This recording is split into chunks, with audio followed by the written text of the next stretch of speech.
Het IPCO is daar natuurlijk al een voorbeeld van. Dat je echt met de 4 landen in overleg bent, in gesprek treedt. Nu volgens het nieuwe model van mevrouw Westcott Williams, volgens het paper, dan nu ook een andere werkwijze hebt, waarbij er een hoofdthema is en 2 subthema's. Dus dat is ontzettend belangrijk. En daarnaast binnen de commissie dat de woordvoerders er continu op wijzen dat zij ook bij hun collega-woordvoerders in de andere commissies, zoals sociale zaken, zoals buitenlandse zaken, infra, etc.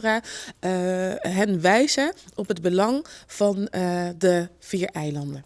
Okay. Nou ja, sowieso ben ik als voorzitter natuurlijk niet inhoudelijk verantwoordelijk.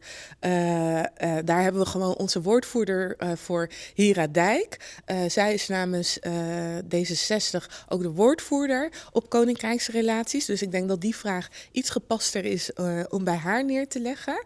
Maar wat ik zelf wel heel belangrijk vind, is binnen een familie.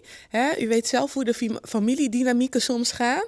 Heb je goede en heb je slechte tijden. En volgens mij is het heel belangrijk om met elkaar in verbinding te blijven staan en met elkaar dus het goede gesprek aan te gaan. En daarom vind ik het ook heel mooi en ben ik heel blij dat de staatssecretaris Erik van den Burg heeft aangegeven dat hij tijdens het IPCO informeel met de delegaties in gesprek wilt gaan, ook over samenwerking.